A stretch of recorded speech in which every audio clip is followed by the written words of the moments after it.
warahmatullahi wabarakatuh. Perkenalkan, nama saya Wilda. Saya akan membacakan teks bahasa Inggris Unit 8. Baik, langsung saja. Curtis Wilda's Charisma. Weber 1967 80 argued that the charismatic leader has emerged in the two figures of the magician and the prophet on the one hand, and in the elected warlord, the gang leader on the other.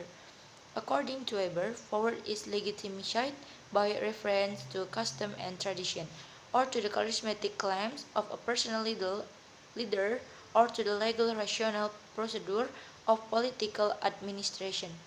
This nation is often regarded as Weber's most important contribution to political sociology. Weber made a distinction between power in general and the more specific notion of domination. There are two sources of domination. The first arises from monopolistic control of economic research in the marketplace. Economic domination does not require normative complaints and give rise to what Marx referred to as the dual compulsion of economic arrangements. The second source of domination arises from the monopolistic control over administrative office, and in Weber's view, this ownership of the means of administration requires legitimating and complaints. Unlike power as such, administrative domination depends on obedience to command. It is sociology of command that produced the threefold distinction between traditional charismatic and rational method of legitimacy. In defining these three bases, Weber remained fairly close to his ideas on individual action, but he rapidly moved to the large-scale structure of authority. Authority legitimized on these three bases, Weber remained fairly close to his idea on individual action, but he rapidly moved to the large-scale structure of authority. Authority legitimized and rational ground rests on a belief in the legality of enacted rules and the right of those elevated to authority under such rules to issue commands. Weber 1968-25.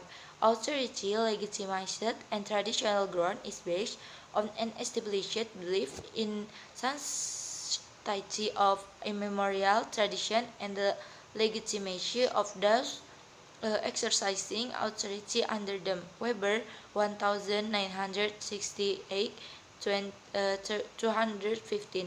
And finally, authority legitimized by charisma rests on the devotion of followers to the exceptional sanctity, heroism, or exemplary character of leaders, as well as on the normative order sanctioned by them.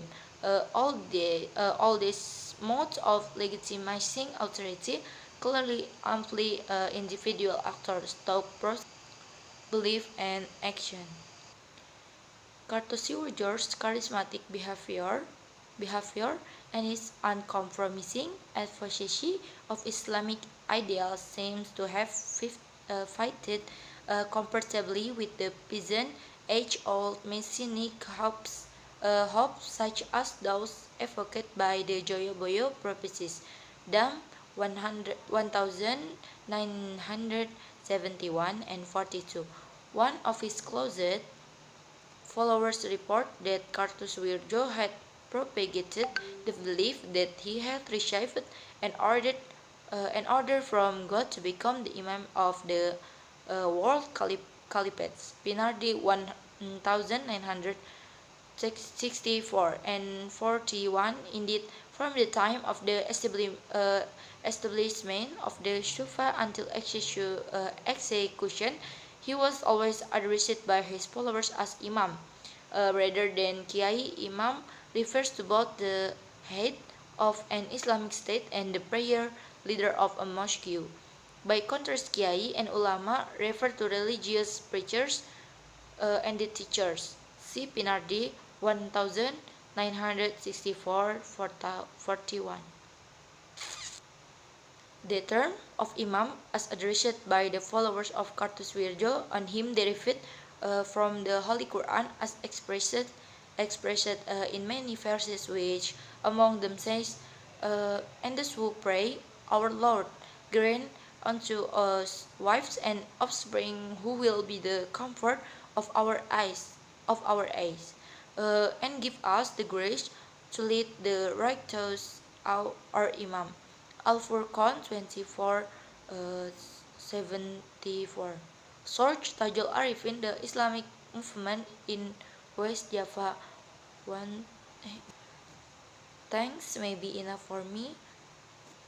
Wassalamualaikum warahmatullahi wabarakatuh.